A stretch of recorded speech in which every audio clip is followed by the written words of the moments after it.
रसूलुहु नबीयुल अमीनुल करीम। दुरूद शरीफ पढ़ें। अल्लाहुम्मा सल्ली अला सय्यिदिना शफीना नबीना मौलाना मुहम्मद वसल्लम सलातुन व सलामन अलैका या रसूल अल्लाह सल्लल्लाहु अलैहि वसल्लम। यकीनन ये पर्सनल महफिल मुश्तरका तौर पर इस चीज़ का एहसास दिलाती है कि यकीनन इस गांव और समाज में आपस में लोगों में बड़ी मोहब्बत है। ये सिर्फ एक परिवार का जलसा नहीं बल्कि अब ये मुस्तफ़ा के नाम से मौसूम होने के बाद पूरी बरादरी और पूरी जमात का जलसा हो गया। गांव वालों ने, रिश्तेदारों ने भी बड़ी मोहब्बतें पेश की। ख़ानदान के दीगर अफराद ने भी अपने ख़ानदान के होने का बेहतरीन सबूत देते हुए इस अज़ीम शान जलसे को कामयाबी तक पहुँचाने में अपना अपना ताउन पेश किया। अल्लाह खैर फरमाए। जहाँ कोई काम 50 लोग मिलकर नहीं कर पा रहे हैं, इस गए गुजरे ज़माने में अगर एक दो लोग मिलकर कर लें तो ये इस बात की दलील है कि इस ज़माने में भी लोगों में मजहबी रमक बाकी है। आप देख रहे हैं कि स्टेज पर हमारी जमात के कई नामवर जिम्मेदार उलमा खुतबा शोरा तशरीफ फरमा है। वक्त काफ़ी कम है, महदूद टाइम है और उसी महदूद वक्त के अंदर ही सबको बोलना है। एक खतीब के लिए 12 बजे रात तक की तकरीर का जलसा काफ़ी होता है। बावजूद इसके आपने कई खुतबा मधु किए हैं। इसी में सबको बोलकर वक्त गुजारना भी है और अपनी जिम्मेदारी भी संभाल ली है। तमहीदी कलिमात के लिए मेरे पास ख़ास तौर पे आज वक्त काफ़ी कम है। मैं चाहूँगा अल्लामा अब्दुल खालिक साहब, हाजी साहब के नाम से जो जाने और पहचाने जाते हैं, बड़े जिम्मेदार आलिम हैं। इनका हुक्म हुआ कि हज़रत 1 घंटे में आप बात पूरी करें, फिर उसके बाद सैयद साहब क़िबला की गुफ्तगू होगी। दोनों मिलाकर लगभग 12 बजे तक का ये प्रोग्राम का शेड्यूल बना है। मैं चाहूँगा कि इस अज़ीमुश्शान जलसे में आए हुए लोगों का जहन को बिल्कुल साफ़ और शफ़ाफ करके इस तरीके से आज इस अज़ीमुश्शान महफिल में बैठने के बाद जब यहाँ से आदमी जाएं, वो अपने आप को महसूस कर सकें कि आज हम दुनिया में कहाँ खड़ा हैं, हमें कहाँ रहना चाहिए था। बड़ा अच्छा मौका आपको मिला है कि आप कम से कम जलसे में तशरीफ़ लाए हैं, वरना आज इस ज़माने में हम में से बहुत सारे लोग ऐसे हैं जिनकी तमन्ना रहती है कि मुझसे कभी कोई आलिम मुलाकात ना करे तो बेहतर है। एक आज़ादाना माहौल, एक आज़ादाना ज़िंदगी गुजारने का हम शौकीन हो गए हैं, जिसके नतीजे में आज पूरी दुनिया में मुसलमानों की जो हालत है वो किसी से छुपी नहीं है। मुसलमान दुनिया भर में आज सबसे ज़्यादा पसमानदा और परेशान कौम मुस्लिम कौम की गिनती पूरी दुनिया में की जाती है, जबकि पूरी दुनिया इस बात पर शाहिद है, गवाह है कि मुसलमानों ने पूरी दुनिया को सबसे ज़्यादा बेदार किया। सबसे ज़्यादा मुसलमानों की वजह से ही दुनिया में इस्लाह हुई, दुनिया में लोगों ने इंसानियत को महसूस किया। मगर जिस कौम ने, जिस मज़हब ने, जिस कौम के अफराद ने पूरी दुनिया को बेदारी का माहौल दिया, बेदार किया, आज उसी कौम में इस तरह पसमानदगी है कि पूरी दुनिया में हर शाम सबसे ज़ायद जिल्लत, रुसवाई, परेशानी, झगड़े, फसाद, नफरत, आगजनी, इन सारी चीज़ों का रिपोर्ट अगर आप पढ़ेंगे तो दुनिया भर में सबसे ज़्यादा इन सारी चीज़ों को होता हुआ आप मुस्लिम कौम में देखेंगे।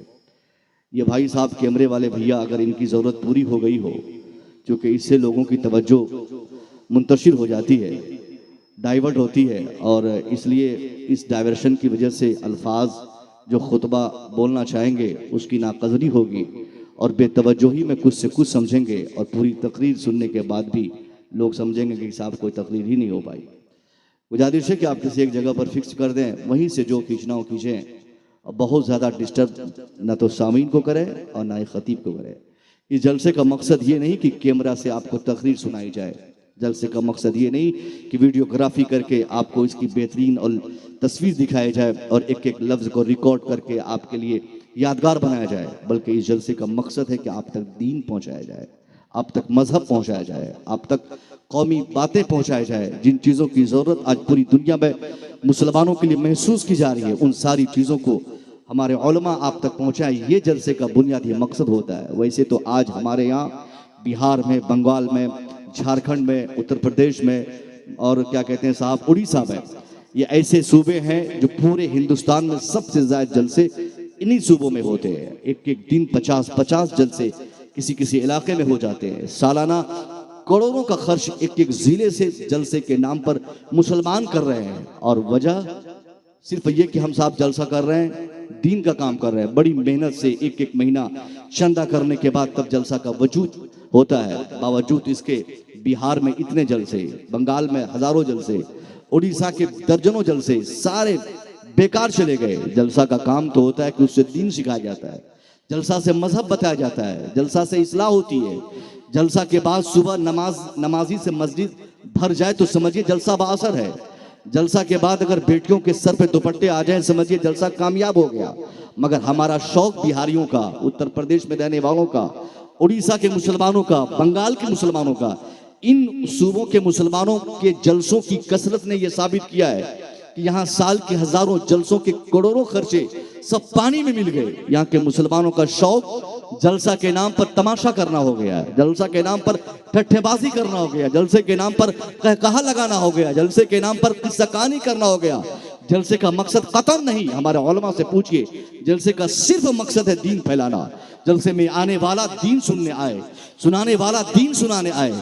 कोई नुमाइश नहीं, कोई तसन्नो नहीं, कोई आर्टिफिशियली काम नहीं, सिर्फ दीन, सिर्फ मजहब की बातें जलसे में हो। किसी को चिढ़ाने के लिए नहीं, किसी की तनकीद के लिए नहीं, किसी को पटकने के लिए नहीं, किसी को दबाने के लिए नहीं, किसी को जलाने के लिए नहीं। जलसा सिर्फ अपनी इस्लाह के लिए, मुसलमानों के सुधार के लिए।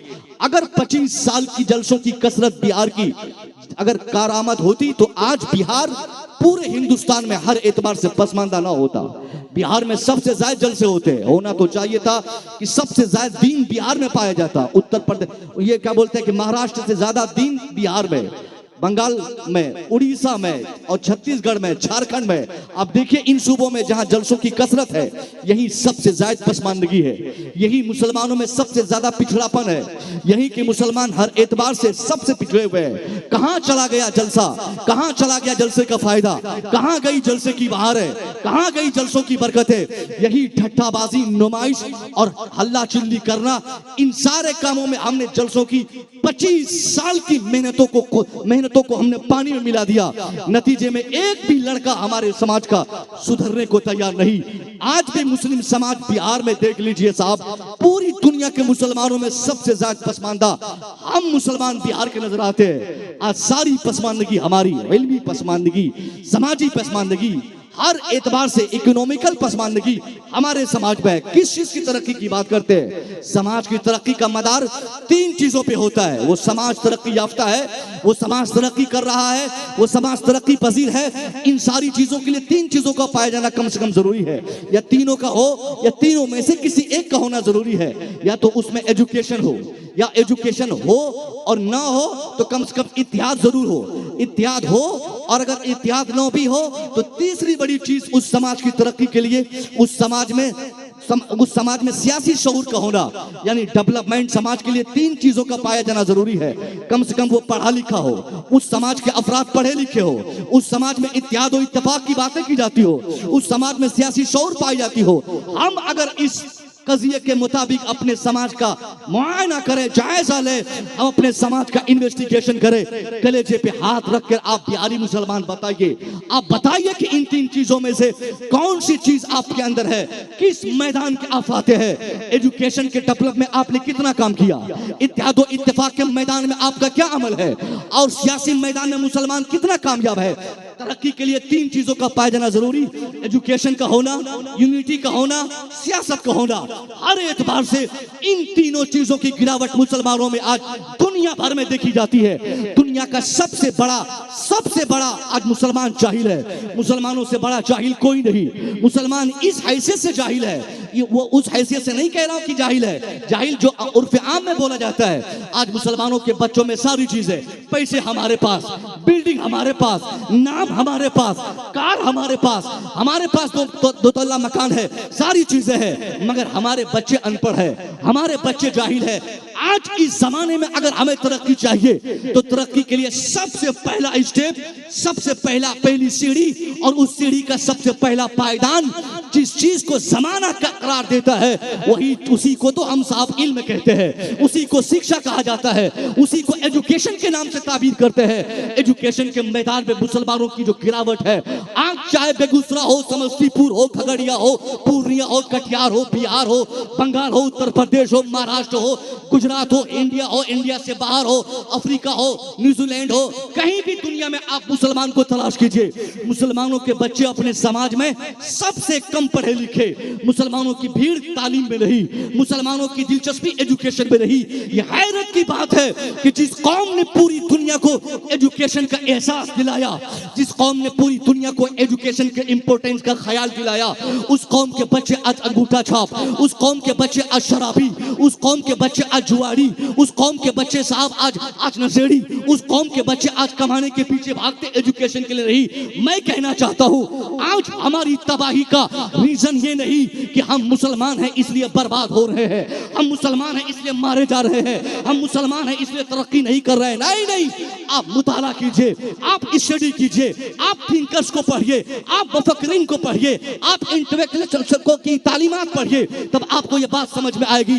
दुनिया आज बता रही है हमें कि आज मुसलमानों की पसमानदगी का रीजन मुसलमानों की तादाद का कम होना नहीं, मुसलमानों की तादाद की कमी नहीं, मुसलमानों की पस्ती, बर्बादी, जिल्लत और रुसवाई का ईमान और अकीदे के बाद सबसे ज्यादा अगर किसी चीज का को बताया जाता है वही एजुकेशन है। एजुकेशन की गिरावट ने मुसलमानों की ये दशा कर दी है, मुसलमानों की ये हालत कर दी है। मैं पूछना चाहता हूँ, ये हमारा मुल्क भारत है, इस मुकद्दस मुल्क में हम रहते हैं, यहाँ 20% बताया जाता है कि मुसलमानों की तादाद है। हमारे मुख्यमंत्री नीतीश कुमार ने भी बता दिया कि 20% मुसलमान बिहार में रहते हैं। 20% का मतलब क्या होता है? 100 में से 20 मुसलमान हो, 100 अफराद जहाँ खड़े हो वहाँ 20 मुसलमानों के बच्चे होने चाहिए, मगर हम कहाँ? हमारी तादाद की, हमारी भीड़ गोश्त की दुकान में, हमारी भीड़ जुए की दुकान में, हमारी भीड़ शराब की दुकान में, हमारी भीड़ ताश और जुएबाजी की दुकान और उसके ठेले मेले में हम घूमते रहते। हमारी तादाद जिस एतबार से जहाँ होनी थी हम वहाँ न हुए। 20 का मतलब यह है कि हमारे बच्चे ऑफिसर भी 20 हो, हमारे बच्चे डीएम भी 20 हो, हमारे बच्चे आईएएस भी 20 हो, हमारे बच्चे डॉक्टर भी 20 हो। मैं आपसे नहीं कहूंगा कि आप अपने बेटे को हाफिज क्यों नहीं बनाए, मैं नहीं कहूंगा कि आपने अपने बेटे को आलिम क्यों नहीं बनाया। अरे हाफिज बनना, आलिम बनना, मुफ्ती बनना, बनाना ये अल्लाह का काम है। अल्लाह जिस पर अपना फजल खास करता है वही आलिम बनता है, वही हाफिज बनता है, वही दीन का फकीह बनता है, वही इंसान को दीन की अल्लाह समझ अता फरमाता है। आपकी हैसियत नहीं कि आपका बेटा आलिम बने, आपकी औकात नहीं कि आपका बेटा हाफिज कुरान बने, क्योंकि आपने इस जमाने में आलिमों को टारगेट किया है, आलिमों को रुसवा किया है, आलिमों को जलील किया है, मदरसा को जलील समझा, आलिमों को जलील समझा, हाफिजों को नकारा समझा, उलमा को बेकार समझा, इनकी कमाई पर निगाहें दौड़ी, आपने इनको चिढ़ाया है, आपने ये फिक्र दुनिया को दी है, आलिम मेरा बेटा बनेगा नकारा हो जाएगा, जिंदगी ना तबाह हो जाएगी, उसकी जिंदगी तबाह बर्बाद हो जाएगी, मेरा बेटा आलिम बनेगा 8,000 कमाएगा, फिर कोई अच्छा खासा इंसान अपनी बिटिया से शादी कराना नहीं चाहेगा, इसलिए जिंदगी उनकी गारत होगी, मैं अपने बेटे को आलिम नहीं बनाऊंगा। यही तवज्जो, यही फिक्र हमारी आज मदरसों से अलग कर दी हमको। इसी फिक्र की बुनियाद पर हमारी दिलचस्पी कुरान पढ़ने वालों से, कुरान पढ़ाने वालों से, हदीस मुस्तफा की तालीम देने वालों से अलग हो गई और हमारा एक तबका खास तौर पर इस फिक्र की दावत दुनिया को दे रहा है कि नहीं बनेगा मेरा बेटा आलिम, मेरा बेटा हाफिज नहीं बनेगा, मेरा बेटा मुफ्ती नहीं बनेगा, इसलिए कि मुफ्ती बनेगा तो कमाएगा क्या, मुफ्ती बनेगा तो खाएगा क्या, आलिम बनेगा तो करेगा क्या, आलिम हाफिज बनेगा तो घर कैसे बनाएगा, बीवी कैसे चलाएगा। इसी फिक्र की बुनियाद पर हम में से ज्यादातर लोगों की सोच ये हो गई कि मदरसा नहीं बनाया जाए, मदरसा नहीं खोला जाए, मदरसों में नहीं पढ़ाया जाए, मत पढ़ाओ बेटे को मदरसे में, कौन कहता है। मगर मैं पूछना चाहता हूं, आपका बेटा हाफिज नहीं बना, कोई कंप्लेंट, कोई शिकायत आपसे नहीं, मगर एक सवाल जरूर करूंगा, हाफिज नहीं बना कोई बात नहीं, डॉक्टर आपका बेटा क्यों नहीं बना, आलिम नहीं बना कोई बात नहीं, इंजीनियर क्यों नहीं बना, आपका बेटा मुफ्ती नहीं बना कोई शिकायत नहीं, आपका बेटा आईएएस क्यों नहीं बना, आईपीएस क्यों नहीं बना। आप बताइए, एक महीना पहले यूपीएससी के एग्जाम का रिजल्ट आया अपने मुल्क में, 1200 तकरीबन अफराद स्टूडेंट्स कामयाब हुए, उस 1200 बच्चों में सिर्फ 50 बच्चे मुसलमानों के थे।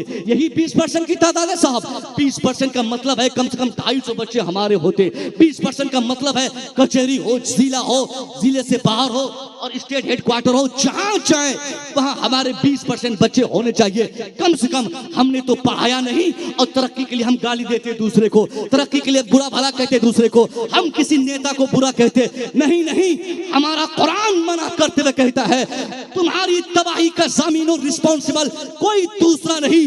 वमा असाबकुम मिन मुसीबा फबिमा कसबत ऐदीकुम, what misfortunes befalls on you, it is because your hand has gathered it। Quran मुसलमानों को समझाते हुए कहता है, ए मुसलमान, ये तेरी तबाही का जिम्मेदार, ये तेरी बर्बादी का जिम्मेदार गोया नीतीश कुमार नहीं, इस देश का पीएम नहीं, इस देश का, इस मुल्क का कोई नेता नहीं, तेरी बर्बादी का जिम्मेदार तुम खुद हो, तेरी तबाही का रिस्पॉन्सिबल तुम खुद हो। तुमने मुस्तफा के पैगामात को घर से निकाला, तुमने मुस्तफा के बताए हुए कानून पे अमल करना जरूरी नहीं समझा, तुमने अपने समाज को तबाह करने में सबसे बड़ी भूमिका तुमने निभाई। मैं कहना चाहूंगा, किसने बच्चों को पढ़ने से मना किया? आज हमारी फिक्र क्या है, मेरा बेटा जल्दी 10,000 महीना कमा ले, मैं भी मकान बना लूं, मैं भी गाड़ी खरीद लूं, मैं भी अच्छा खासा इंसान बन जाऊं, मेरी भी गिनती गांव में हो जाए। नहीं साहब, बच्चों से कमाना ये वक्त से पहले कहीं से उचित नहीं।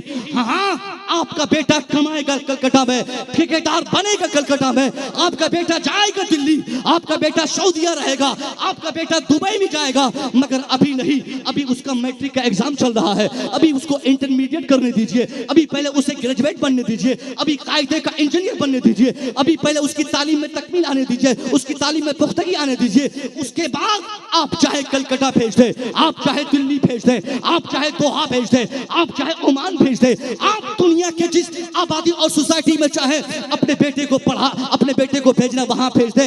आपका बेटा जहां भी जाएगा वो मजदूरी नहीं करेगा, वो नौकरी नहीं करेगा, वो गुलामी नहीं करेगा। अगर आपने उसे कायदे से पढ़ा दिया, खुदा की कसम, वो जहां भी रहेगा हाकिम और बादशाह की हैसियत से रहेगा, वो गुलाम बनकर जिंदगी नहीं गुजारेगा। मगर मुसलमानों के बच्चों की गुलामी की हालत आप कलकत्ता देख लीजिए, गली में घूमता हुआ लड़का, दिल्ली देख लीजिए ईंट ढोता हुआ लड़का, मुंबई जाके सरिया तोड़ते हुए लड़कों को देखिए, उनमें से 99% मजदूर क्लास के लोग। चाहे कोई ट्रेन हो आपके बेगूसराय से, समस्तीपुर से, जो भी भी ट्रेनें चलती है साहब, आप उसमें जाकर चेक कर लीजिए, 99% जो बच्चे ईद के बाद, कुर्बानी के बाद, मुहर्रम के बाद बाथरूम तक को फुल कर देते, इतनी भीड़ ट्रेनों में रहती। उनका रास्ता रोक के पूछे बाबू कहां भाग रहा है, बोलता है हजरत मैं जा रहा हूं दिल्ली कमाने के लिए, कोई बोलता मैं कलकत्ता जा रहा हूं खटने के लिए, कोई कहता मैं मुंबई जा रहा हूं काम करने के लिए, ठेकेदार ने मुझे बुलाया है। उससे पूछे कि तेरी तालीम कहां तक हुई, कोई बोलेगा मैंने मैट्रिक की तालीम अभी पूरी कर ली है। अब्बा बोले बेटा अब नहीं पढ़ना है, अब दिल्ली जा कमा के ला। ऐसे गार्जियन से मेरी गुजारिश है, आप कितना बड़ा जालिम है, अपनी औलाद पर कितना बड़ा जुल्म आप कर रहे हैं। अभी आपका बेटा सिर्फ मैट्रिक का एग्जाम पास किया है, कौन सी जल्दबाजी हो गई आपको मकान बनाने की, कौन सी जल्दी हो गई आपको गाड़ी खरीदने की, कौन सी जल्दबाजी हो गई आपको कार लेने की। साहब कार, मकान, दुकान, जमीन, जायदाद, प्रॉपर्टी, ये सारी चीजें हमें इसकी और टाइम ही नहीं है। आप अपने बेटे को कायदे से पढ़ा लेते। वो मकान क्या काम का कि मकान आलीशान हो और उस मकान में रहने वाला अंगूठा छाप हो। वो गाड़ी किस काम की, दरवाजे पर बाप के पास गाड़ी हो और बेटा अंगूठा छाप और जाहिल हो। इसलिए कहा जाता है जमीन बेचना पड़े बेच दीजिए मगर अपनी औलाद को पढ़ाइए, मकान बेचना पड़े बेच दीजिए अपने बच्चों को पढ़ाइए। जमीन बेच के पढ़ाना यह ऐब की बात रही, मकान बेच के पढ़ाना यह ऐब की बात रही, खेत खलियान दांव पे लगा के पढ़ाना यह ऐब की बात नहीं। ऐब की बात तो तब है कि बाप ठेकेदार बेटा अंगूठा छाप, बाप मुखिया बेटा जाहिल, ये ऐब की बात है। बाप पैसा वाला बेटा जाहिल, ये ऐब की बात है। बाप के पास 100 बीघा जमीन बेटा अनपढ़, ये ऐब की बात है। इसलिए हाथ जोड़ के कहना चाहूंगा तरक्की के लिए सबसे पहली सीढ़ी जिसे एजुकेशन हम कहते हैं, एजुकेशन पे हमें काम करना होगा, अपने बच्चों को पढ़ाना होगा, उनको पढ़ाकर एक बावकार इंसान बनाना होगा। तब जाकर इस मुल्क में और इस मुल्क से बाहर पूरी दुनिया में इंसानियत के एतबार से जो इज्जत हमें मिलनी होगी वो यकीनन तब मिलेगी जब हमारा बेटा IAS ऑफिसर बनेगा, हमारा बेटा जब DM बनेगा, हमारा बेटा जब SP बनेगा। कितने समस्तीपुर जिले में, इसी समस्तीपुर में हमारे एक दोस्त शाहिद रजा मिसबाई, हमारे क्लास फ्रेंड IAS ऑफिसर बने हुए। आप में से अक्सर लोग बोलते हैं हजरत मैं अपने बेटे को पढ़ाऊंगा तो मेरा बेटा कामयाब होगा, नौकरी मिलेगी? नहीं मिलेगी हजरत। ये नीतीश कुमार नौकरी कहां देता, ये मोदी जी नौकरी कहां देते, फलाना साहब नौकरी कहां देता, वो दीदी नौकरी कहां देती। मैं कहना चाहूंगा ये गलत कॉन्सेप्ट आपका है, ये गलत फिक्र आपकी है, ये गलत सोच आपने ये दुनिया को दी है। नौकरी पाना किसी भी तालीम का मकसद नहीं है। आपको किसने कह दिया कि आप अपने बेटे को पढ़ाएंगे तो तरक्की नहीं मिलेगी? पूछिए शाहिद रजा मिसबाई से 2017 के हिंदुस्तान में, 2017, 18, 19, 20 ये सारे पीरियड किसके थे?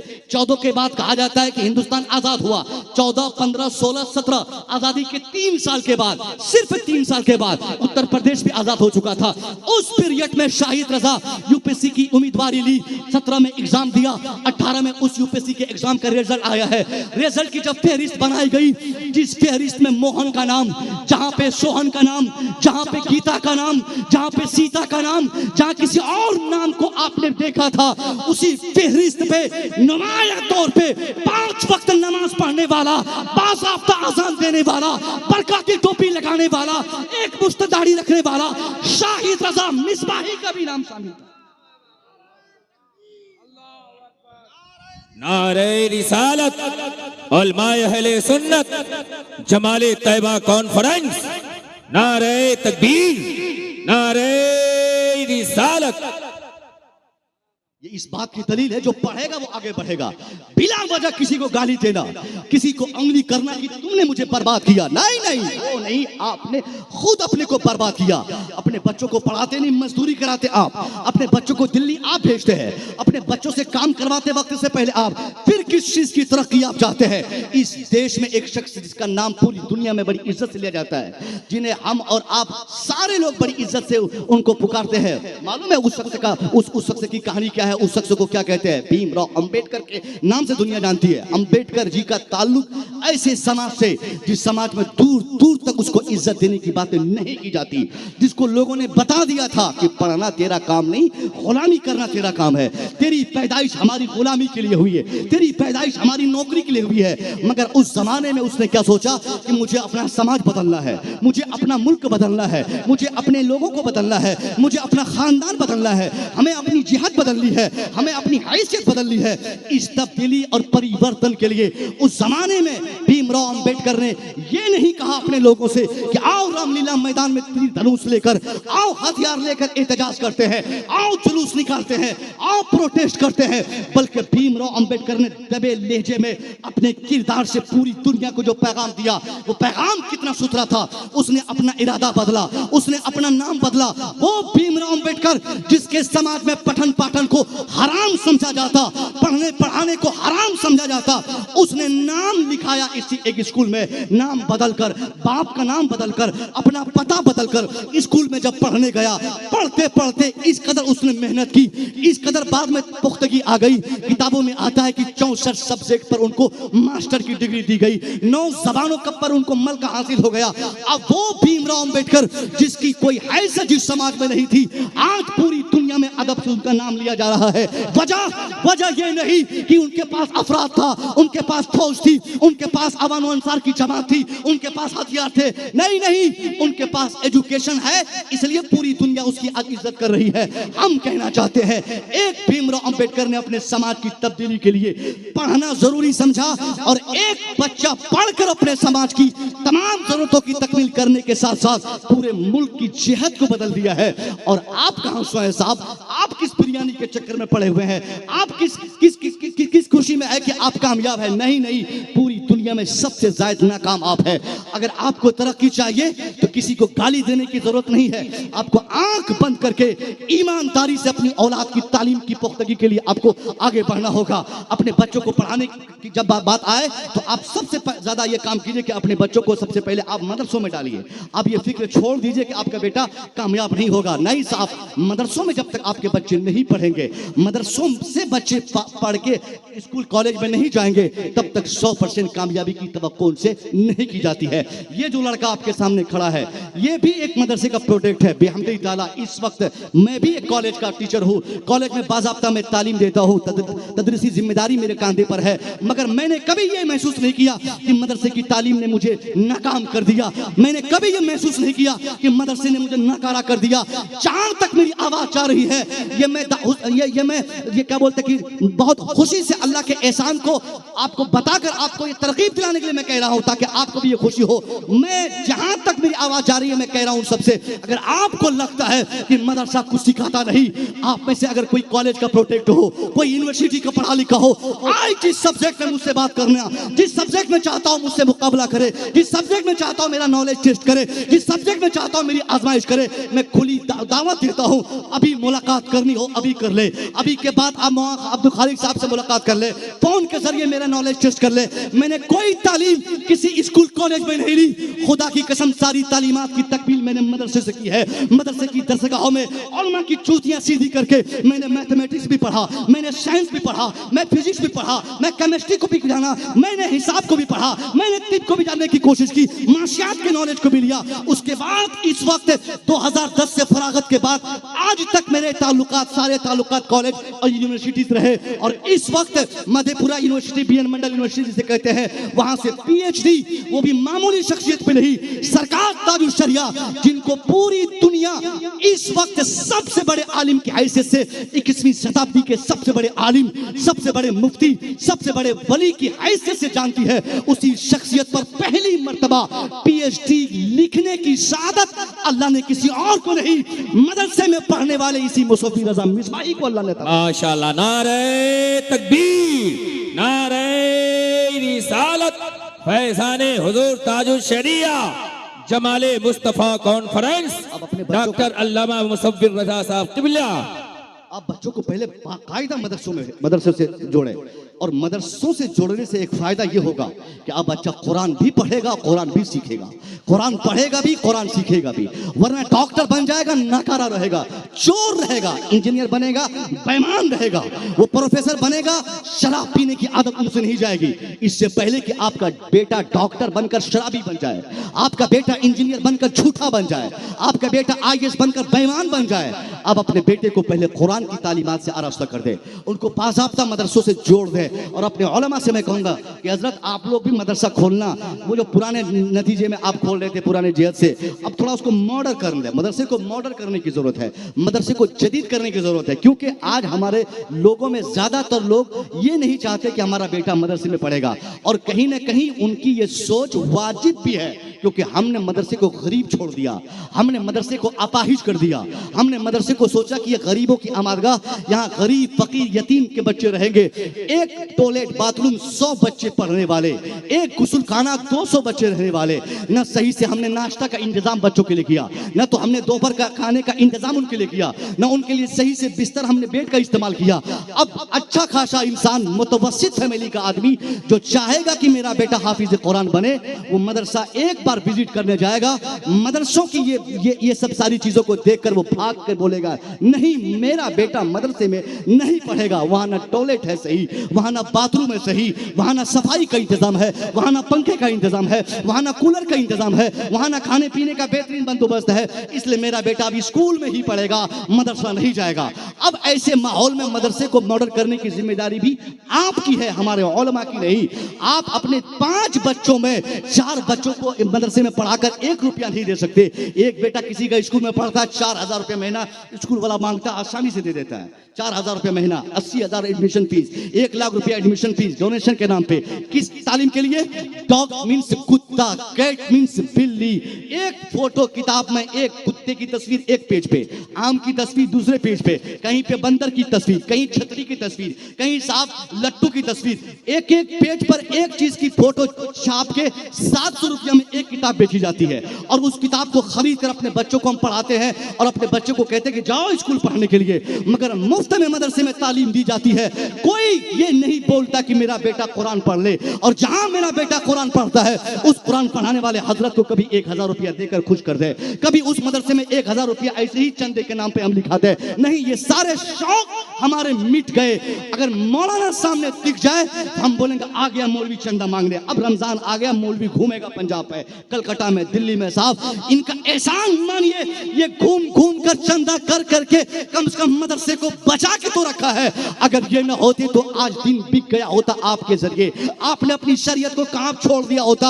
आज कुरान की तालीम देने वाला कोई नहीं, आज निकाह पढ़ाने वाला कोई नहीं, आज जनाजे पढ़ाने वाला कोई नहीं नजर आता। इसलिए इन उलमा को जलील मत समझिए। अगर आपने इनको ज्यादा तंग किया, ये चंदा करना छोड़ देंगे। और मैं तो गुजारिश करता हूं अपने उलमा से कि आप चंदा मत कीजिए, हर किस मत कीजिए। ये कौम नकारा हो गई और इसने आपको नकारा समझा है। आपके हाथ में रसीद देखने के बाद ये लोग भिखारी समझते हैं, आपको फकीर समझते हैं, आपको नकारा समझते हैं, आपको गया गुजरा समझते हैं। अगर आप चंदा करना छोड़ दीजिए इनको अपनी हालत पे। आप इनसे कह दे कि मैं चंदा नहीं करूंगा, मैं ज़कात नहीं मांगूंगा, मैं खैरात नहीं मांगूंगा। चुपचाप अपने अपने अपने हुजरे में बैठ जाइए, मदरसे में, ऑफिस में बैठ जाइए, रसीद ले लीजिए अपने आगे। जहां कोई बोले कि चलिए कुरान खानी करने, आप बोलिए कि कुरान खानी बाद में करूंगा, पहले 50,000 रुपये ला। जहां कोई बोले कि मुझे जनाजा पढ़ाने के लिए आदमी चाहिए, आप बोलिए लाओ 1 लाख रुपया फिर जनाजा पढ़ाऊंगा। जहां कोई मिलाद पढ़ाने के लिए बुलाए, बोलिए लाओ 1 लाख रुपया फिर मिलाद पढ़ाऊंगा। उस वक्त आप क्या करेंगे साहब? आज अगर ये मुफ्त में कुरान खानी करते हैं, मुफ्त में जनाजा पढ़ाते हैं, मुफ्त में मिलाद पढ़ाते हैं, मुफ्त में तावीज़ात लिखते हैं, मुफ्त में फातिहा करते हैं, मुफ्त में दुआएं करते हैं, ये एहसान इनका है। ये चंदा करके ज़कात खैरात वसूल के मदरसा संभाले हैं और आप इन्हीं को नकारा समझते हैं। नहीं, इनसे मोहब्बत कीजिए। मदरसों में अपने बच्चों को भेजकर उनको कुरान पढ़ाइए। जब तक आपका बेटा कुरान नहीं पढ़ेगा, जब तक आपकी बेटी कुरानी तालीमात से आरास्ता नहीं होंगी, तब तक वो हया के मतलब को नहीं समझ सकती। क्या तालीम की कमी आज है? आज भी हर जगह कॉलेजेस बने हुए हैं, हर जगह कॉन्वेंट बन रहा है, हर जगह यूनिवर्सिटियां बन रही है, तालीम पर फोकस हो रहा है। फिर भी बेहयाई आम क्यों है? क्योंकि हमारे बच्चे पढ़ तो रहे हैं मगर इस्लाम नहीं पढ़ पा रहे हैं। हमारी बेटियां पढ़ रही है मगर इस्लामियात नहीं जान पा रही है। कॉलेज का मैं एक टीचर हूं, मैंने गौर से देखा साहब, 10-10 साल की बच्ची, 12-12 साल की लड़कियां, उनके पास 15-15 हजार का मोबाइल।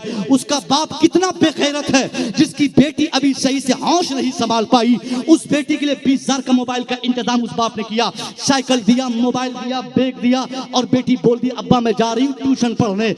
अब उस बाप को पता नहीं जिस बेटी को 15,000 का मोबाइल देकर उसने ट्यूशन के नाम पर घर से विदा किया है, उसको पता नहीं उसकी बेटी इस्लाम नहीं जानती है, कुरान नहीं पढ़ी है, दुनिया को महसूस नहीं कर सकती है। अब आवारगी के दहलीज पर उसी बेटी का कदम होगा। तालीम के नाम पर बेहयाई को फरोग दिया जाएगा, बेहयाई को फरोग दिया जाएगा। तालीम के नाम पर बदतमीजियां हमारी बेटियां करेंगी, ट्यूशन के नाम पर, कॉलेज के नाम पर, स्कूल के नाम पर, पढ़ने के नाम पर। आज भी यूनिवर्सिटी के दरवाजे पर, गेट पर आप देख लीजिए, मस्तियां करते हुए बच्चियां मिलेंगी, मस्ती करते हुए बच्चे मिलेंगे। अभी से 4 दिन पहले मैं हजारीबाग से आ रहा था पटना, पटना से मैं आया लोहित एक्सप्रेस पे, मैं ये जनहित एक्सप्रेस पे मैं बैठा, जनहित एक्सप्रेस पे बैठा, उस पूरे कंपार्टमेंट में बच्चे राजस्थान से पढ़ के आ रहे थे, उसमें लड़के लड़कियां सब थे। 2 4 5 बच्चियों को देखने के बाद मेरी आंखें बहने लगी, ये क्या तमाशा तालीम के नाम पे हम लोग कर रहे हैं। बेटी को कोटा, बेटी को राजस्थान, बेटे को दिल्ली पढ़ने भेजते हैं, मगर आते वक्त जिस तरह इस्लाम का खून, कुरान के कानून का खून, शरीयत का खून वो बच्चे करते हैं, कौन इसकी निगरानी करेगा? वही बाप करेगा जिस बाप ने 15,000 का मोबाइल दिया है। अगर मोबाइल आपने पकड़ाया है तो बच्चों की तरबियत की भी जिम्मेदारी आप ही की है। बेटियों को हया का पैगाम देने का सारा रिस्पॉन्सिबल आप है, कोई दूसरा इसका जिम्मेदार नहीं। आपकी बेटी है, आप संभालेंगे। हमारे उलमा सिर्फ पैगामात पहुंचाएंगे, बेटियों की तरबियत आप करेंगे, बेटों की तरबियत आप करेंगे। ये बेहयाई का दौरा आप बंद करेंगे, ये बदतमीजी का माहौल आप बंद करेंगे। हमारा इस्लाम मजहब हमारा है, हम मुसलमान हैं। हमारी बच्चियां आज मार्केट में चली जाए, साहब कहने को कहते हैं कि हम मुसलमान हैं, मगर हमारी बेटियों के कपड़े देखने के बाद शर्म आती है, उनका लिबास देखने के बाद आंखें नम हो जाती है। कॉलेज, यूनिवर्सिटी, ट्यूशन के नाम पर हर जगह तबाही हमारी बेटियां, हमारे बेटे मचाते हैं। आखिर इसका कौन जिम्मेदार? वही बाप जिम्मेदार है जो बाप उसे पढ़ाता है। आप उसका बाप है, आपने उसे पैदा किया है। इस्लाम ने आपको बहुत सारे हुकूक दिए हैं। कुरान और हदीस के मुताले के बाद पता चलता है सिर्फ आप बाप नहीं बल्कि बहुत बड़े जिम्मेदार है। उनकी जिंदगी को जहन्नम की आग से बचाना, उनकी जिंदगी को तबाही से बचाना भी आपकी जिम्मेदारी है। मगर आपने कभी अपनी बेटी के लिए कपड़ों का इंतखाब नहीं किया। बाप चाहे कि मेरी बेटी टी शर्ट नहीं पहने, मजाल है उसकी बेटी पहन ले। भाई चाहे कि मेरी बहन बगैर दुपट्टे के मार्केट ना जाए, मजाल उसके घर की कोई बहन मार्केट बगैर दुपट्टे की चली जाए। भाई, बाप और घर के गार्जियंस, बड़े बुजुर्ग चाहे उसके घर की महिलाएं, उसके घर की औरतें कभी मार्केट में शॉपिंग करने बेहूदगी की तरह ना जाए। मजाल है उस घर की कोई बेटी, कोई बहू, कोई लड़की, कोई बहन अपना कदम आगे बढ़ा ले। ये सिर्फ आजादी का गलत मफहूम, ये सिर्फ आजादी की गलत भावना, आजादी का एक कॉन्सेप्ट हमारी बच्चियों ने बिठा दिया है। क्योंकि मैट्रिक पास है, क्योंकि वो इंटर पास है, क्योंकि वो ग्रेजुएट है। अब वो बता रही अपने बाप को कि अब्बा मैं तो 18 ईयर्स ओल्ड हूँ, मैं 18 साल की हो चुकी हूँ, और इस मुल्क का कानून हमें ये अख्तियार देता है, मैं जो चाहूँ कपड़ा पहनूं आप नहीं बोल सकते, मैं जहाँ चाहूँ जाऊँ आप मना नहीं कर सकते, मैं जिससे चाहूँ शादी करूँ आप नहीं रोक सकते। अब वो बाप चूंकि बचपन से कॉलेज से जोड़ दिया, बचपन से स्कूल और कॉलेज की तालीमात से आरास्ता किया, वो बाप अपनी बेटी को नहीं मना कर सकता। सब कुछ चाहते हुए भी उस वक्त उसका बाप रोने के सिवा कोई दूसरा काम नहीं करता। मौलाना से तावीज मांगता, हजरत मेरी बेटी क्यों बिगड़ गई, मेरी बेटी क्यों इस तरह की बातें कह रही है, मेरी बेटी क्यों मर्जी की शादी करना चाहती है, मेरी बेटी क्यों आवारगी पे आ गई है। उस वक्त उस बाप के लिए यही पैगाम है, हाँ आपकी बेटी अपनी मर्जी की शादी करेगी और वो करके रहेगी। क्योंकि जब संभालने का टाइम था, जब सुधारने का टाइम था, जब तरबियत का वक्त था, उस वक्त आपने अपनी बेटी को आजाद कर दिया, जलील किया, उलमा को जलील समझा, मदरसों को हकारत की निगाहों से देखा, मदरसों की तालीमात को, अपनी बेटी को स्कूल कॉलेज में पढ़ाकर एक दुनियावी तालीमात को कंपल्सरी करने की वजह से और उससे पैसा कमाने की चाह लेकर आपकी बेटी स्कूल कॉलेज गई। आज वो पढ़कर डिग्री लेकर दरवाजे पर आई है, तो अपनी मर्जी की शादी नहीं करेगी तो क्या आपकी मर्जी की शादी करेगी? वो भागेगी नहीं तो क्या करेगी? वो जहां चाहेगी, जिससे चाहेगी ब्याह करेगी। करेगी, आप उसे नहीं रोक सकते। रोकने का टाइम बचपने में, रोकने का टाइम छोटे में।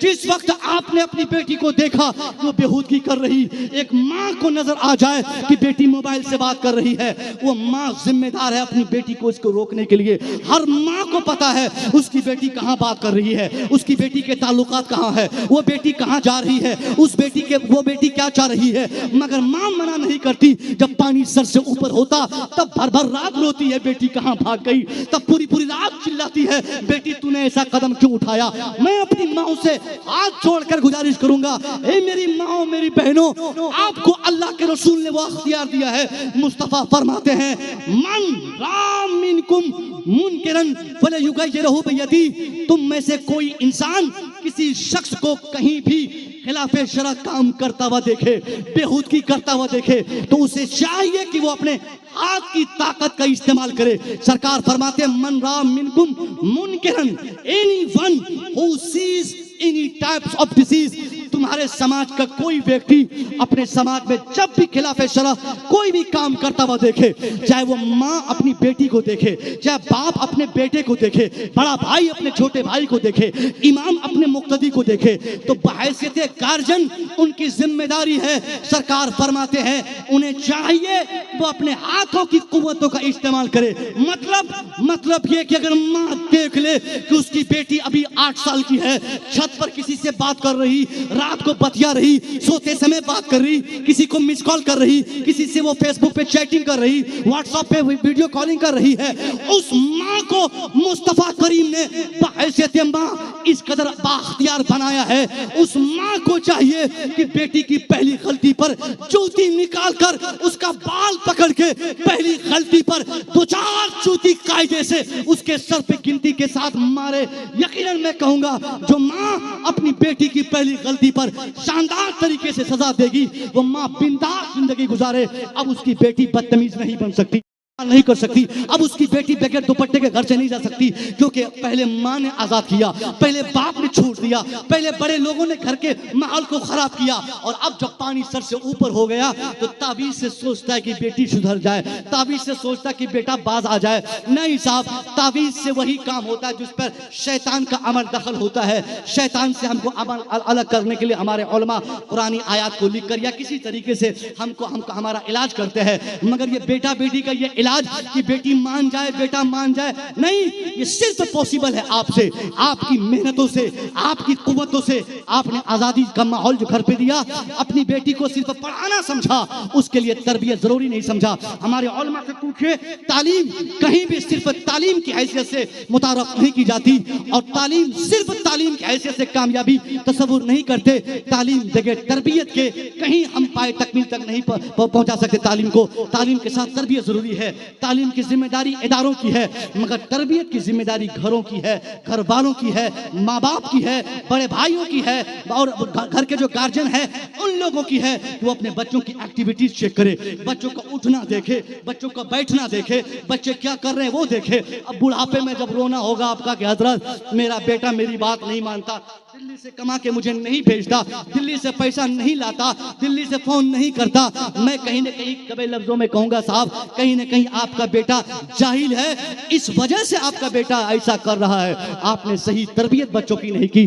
पढ़ाने और तरबियत के जमाने में जो बाप अपने बच्चों को अच्छी शिक्षा और बेहतरीन दीक्षा देता है, वो बाप कभी भी बुढ़ापे में खून का आंसू नहीं रोता है। वही गार्जियन को रोते हुए देखा जाता है जो अपने बच्चों को न पढ़ाता है न तरबियत देता है। अब जब उसके बच्चे जवान होंगे और वो बूढ़ा जवान जब बूढ़ा हो जाएगा, दादा बन जाएगा, उस वक्त उसको रोना याद आएगा, उस वक्त वो बोलेगा मेरा बेटा मेरी बात क्यों नहीं मानता। इससे पहले कि आपके बच्चे आपके दुश्मन हो जाए, आप अपने बच्चों को बेहतरीन इंसान बनाइए।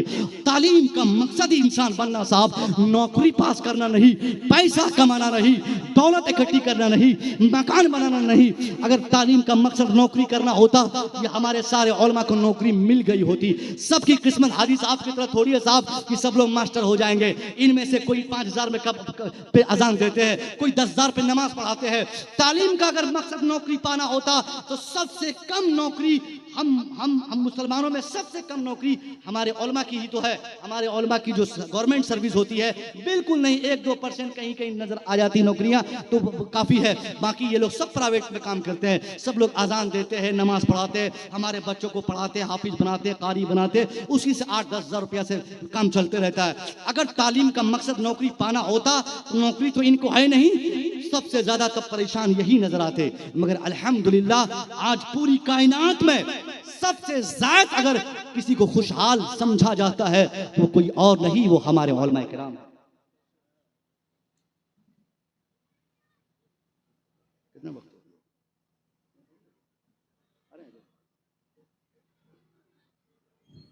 ये आखिरी बात, क्योंकि वक्त बहुत महदूद है, मैंने क्या कहा, तालीम और तरबियत, इसकी बात कंप्लीट हो गई। तरक्की के लिहाज से दो चीज़ों का होना, दूसरी चीज़ में दो और रह गया, जिसमें से दूसरी चीज़ है साहब इत्तेहाद का पाया जाना। मुसलमानों में इत्तेहाद की इस कदर कमी है, मुसलमानों ने आज बहुत हद तक अपने समाज को जोड़ने में नाकाम हो गया। मुसलमानों में कहीं भी इत्तेहाद नहीं, कहीं भी यूनिटी आप चेक कर लें साहब, यूनिटी नाम की चीज़ नहीं। एक गांव में अगर 100 अफराद रहते हैं, 100 घरों पर मुश्तमिल एक गांव है, तो वहाँ 50 फिरके, 50 तरीके से तफरीके और झगड़े और फसाद और पार्टियां अलग अलग नजर आती है। हमने इस्लाम को आज इस ज़माने में बांट दिया है, हमने मुसलमानों को बांट दिया है, हमने अपने इस्लाम को गलत तरीके से, गलत दिशा और गलत जिहद देकर दुनिया के सामने पेश किया है। जिस कौम को पूरी दुनिया में मुत्तहिद रहना था, वो कौम आज पूरी दुनिया में बिखरी नजर आती है। कहीं इमाम के नाम पे हमने गांव को बांट दिया, कहीं मौज़िन के नाम पे गांव को बांट दिया, कहीं मस्जिद के नाम पे हमने गांव को बांटा, कहीं खानकाहों के नाम पे हमने इलाके को बांटा, कहीं पीरों के नाम पे हमने मुसलमानों को बांटा। 140 करोड़ मुसलमान पूरी दुनिया में 57 ममालिक में है। इसका मतलब यह है कि मुसलमानों की तादाद अच्छी खासी पूरी दुनिया में है। अमली एतबार से पूरी दुनिया की सर्वश्रेष्ठ कौम मुस्लिम है, मगर ये नाइत्तेफाकी मुसलमानों की, ये हालत मुसलमानों की कर दी है कि मुसलमान आज कहीं भी एकता नहीं, कहीं भी यूनाइटेड नहीं। आज जहाँ देखिए साहब, अलग अलग तबके, अलग अलग नजरिए, अलग अलग फिक्र, अलग अलग कबीले नजर आते हैं। कोई साहब बोलता कि हम रजवी मुसलमान हैं, कोई साहब कहता हम अशरफी मुसलमान हैं, कोई साहब कहता हम बरकाती मुसलमान हैं, कोई साहब कहता, कोई ये बोलता ही नहीं कि हम खालिस मुसलमान हैं। यानी हमने खानकाहों से लेकर पीर तक, पीर से लेकर मदरसा तक, मदरसा से लेकर मस्जिद तक, मस्जिद से इमाम साहब तक, हर तरीके से जबान के नाम पे, बयान के नाम पे, रंग के नाम पे, इलाके के नाम पे, हर तरफ से हमने इस्लाम को ही बांट दिया है। आज यही नाइत्तेफाकी हमें कमजोर कर दी है। और बिला वजह हम बोलते हैं कि वो कैसे जीत लेता है, हम बिला वजह किसी को बोलते हैं कि वो घोटाला करता है। नहीं साहब, उनकी जीत का इन्हिसार उनकी मेहनत पे है। उन्होंने अपने समाज को जोड़ा है। उनकी तारीख पढ़िए, 25-30 सालों की तारीख बताती है उसने अपने समाज को जोड़ने में जो मेहनतें की है, आपने वो मेहनत नहीं की है। उसने पूरब से पश्चिम, उत्तर से दक्षिण अपने समाज के हर तबके के लोगों को एक जहन दिया है, एक फिक्र दिया है, जीने का एक कॉन्सेप्ट दिया है। उनको, जिनको आप अपना मुखालिफ समझते हैं, उनसे आप पूछिए, चाहे दुनिया के जिस कोने में रहते हो, उनसे पूछिए कि तेरे जीने का मकसद क्या है। वो जो अगर पूरब वाला जो बताएगा, पश्चिम में रहने वाला भी वही मकसद बताएगा। दाएं बाएं ऊपर नीचे हर जगह से सिर्फ एक ही आवाज आएगी। वो लोग जिनके गॉड से आज तक एक ना हो सके, जिनके यहाँ 100 नहीं 350 अशिया और अफराद को गॉड से माना गया हो, वो आज मुत्तहिद है, एक प्लेटफॉर्म पे है, उनकी फिक्र एक है, उनका कॉन्सेप्ट एक है। मगर हम मुसलमानों ने अपने इस्लाम को इस कदर बांट दिया। हमें शर्म आनी चाहिए, जिनके गॉड्स एक ना हो सके वो आज एक है। मगर ये हम मुसलमानों के खुदाओं के ताल्लुक से अगर सवाल किया जाए, चाहे हम बंगाल में रहें, चाहे हम बिहार में रहें, चाहे उत्तर प्रदेश में रहे, चाहे हम भारत में रहे, चाहे इंडोनेशिया में रहे, चाहे मलेशिया में रहे, अगर हमसे सवाल हो, who is your Allah, who is your God, who is your Allah, who is your protector, who is your creator, अगर बंगाली मुसलमान से पूछा जाए who is your protector, Bengali मुसलमान जब जवाब देने के लिए आएगा, बिहारी भी सामने आएगा, उत्तर प्रदेशी भी आएगा, हिंदुस्तानी भी आएगा, मलेशियन भी आएगा, इंडोनेशियन भी आएगा। मुसलमान पूरी दुनिया में जहां भी रहता हो, उनसे आप पूछिए हु इज योर अल्लाह, कौन तेरा खुदा है, हु इज योर प्रोटेक्टर, कौन तेरी हिफाजत करता है, हु इज योर प्रोटेक्टर, कौन तुझे पैदा किया है, कौन तेरी हिफाजत फरमाता है। मुसलमान अफ्रीका से लेकर अमेरिका तक, अमेरिका से लेकर हिंदुस्तान तक, हिंदुस्तान की हर गली तक, जहां भी मुसलमान मुसलमान रहता हो, मैं मानता हूँ मुसलमान की जमात अलग होगी,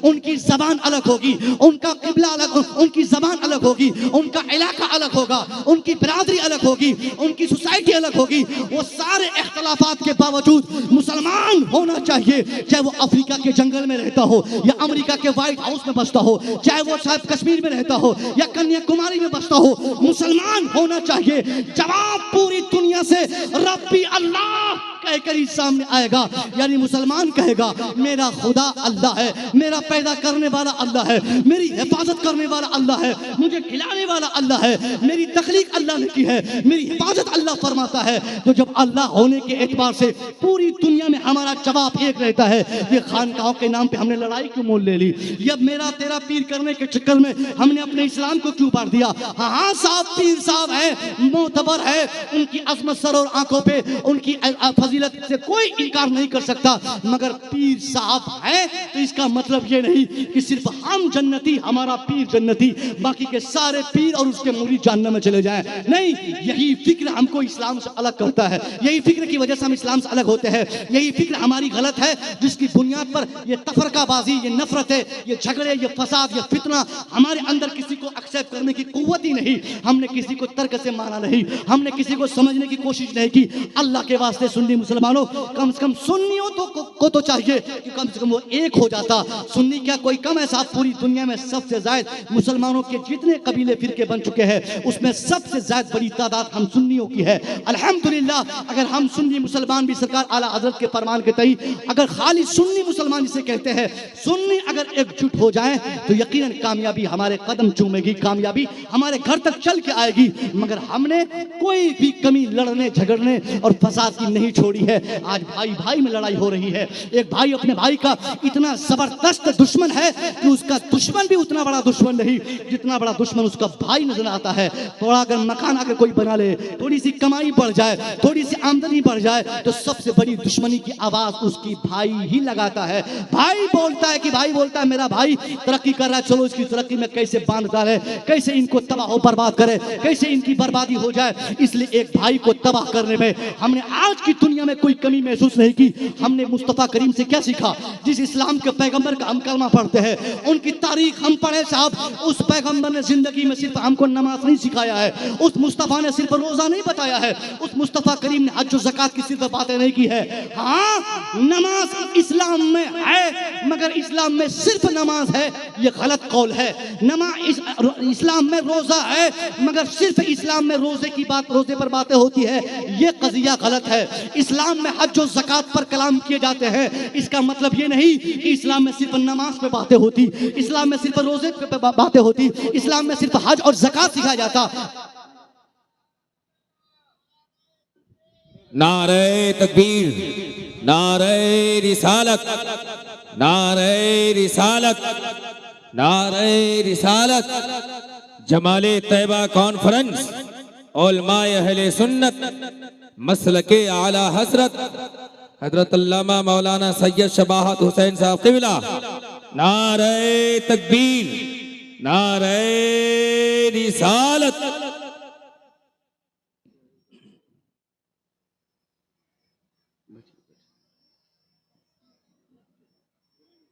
जी आइए,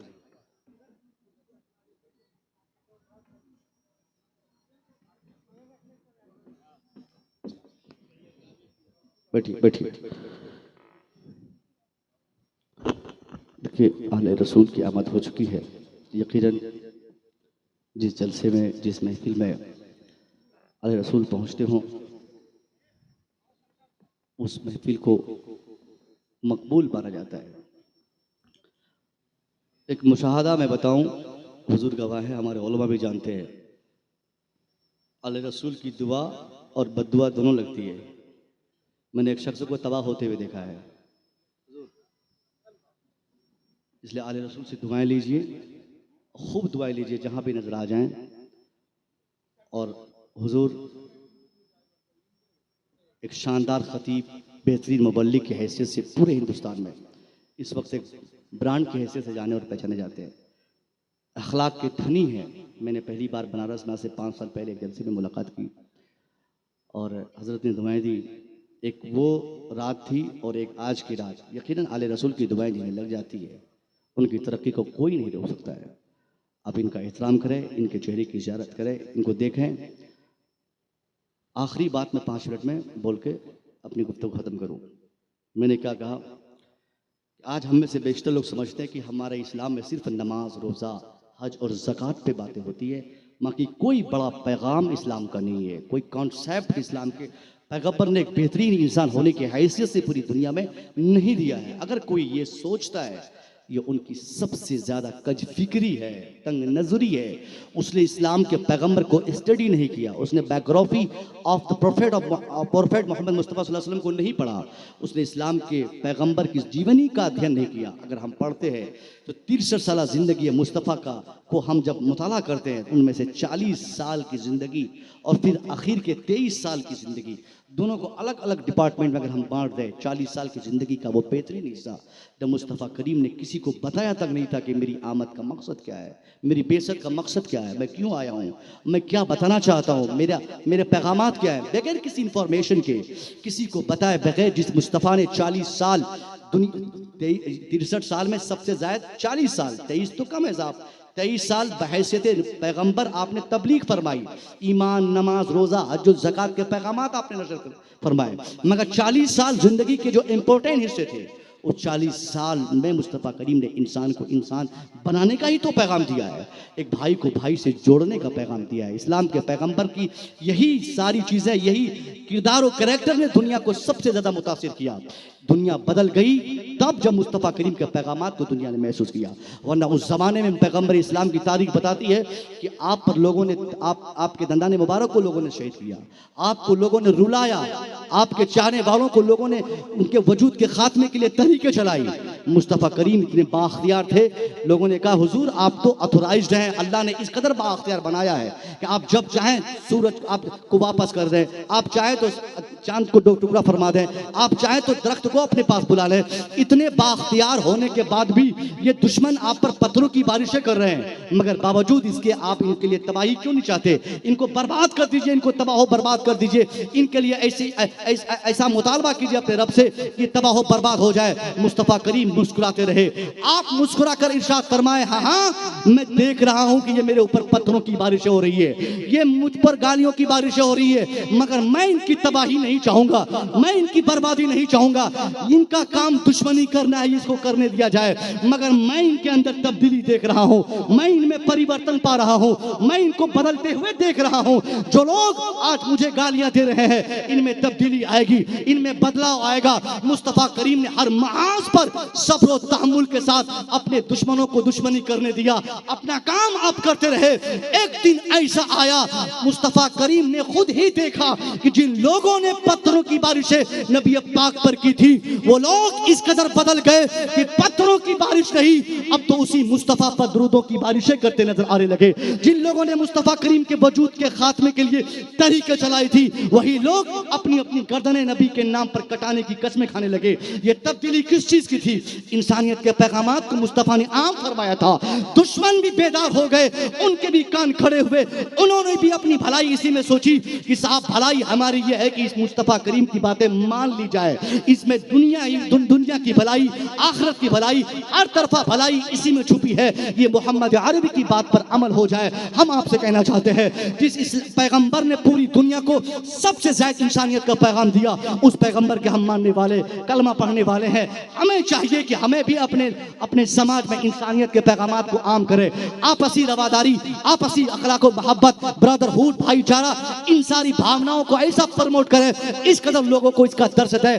कहीं से कोई दुश्मनी नहीं, कोई नफरत नहीं, कोई अगर गाली देता है देने दिया जाए, कोई पत्थर मारता मारने दिया जाए, कोई बुरा कहता कहने दिया जाए। कब तक बुरा करेगा साहब?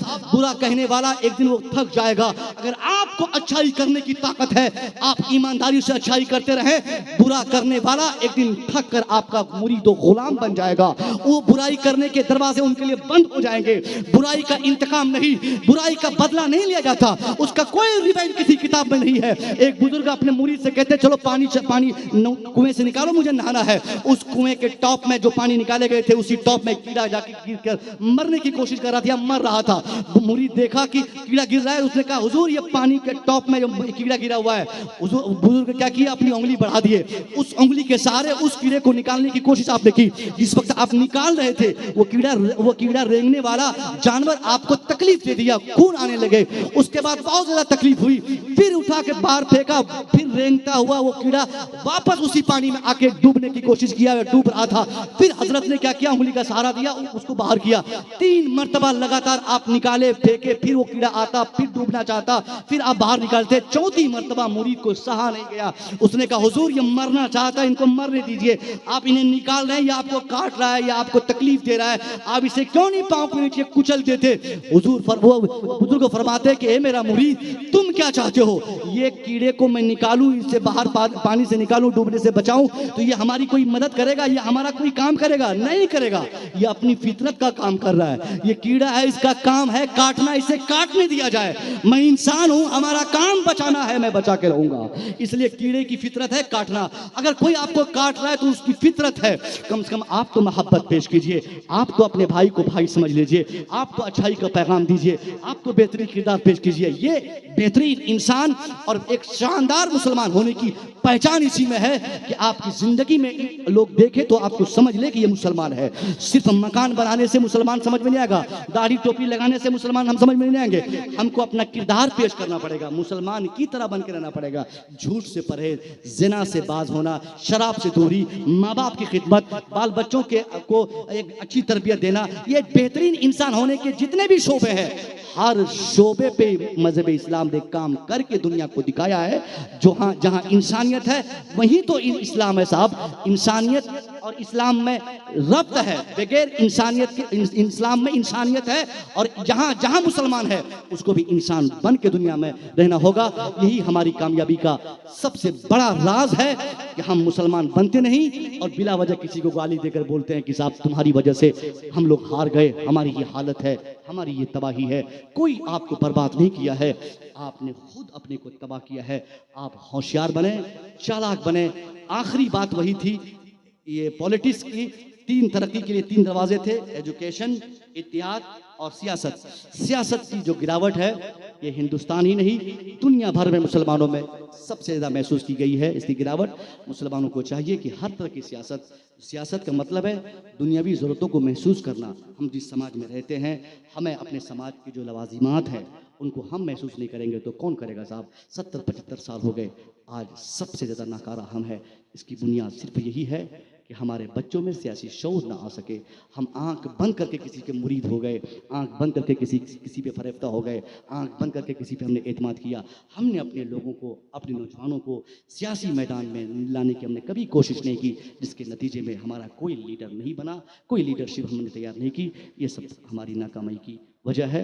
दुआ है मौला ताला बोलने में मुझसे, सुनने में आप सामीन से जो खता भी हो, अल्लाह इसे दरगुजर फरमाए।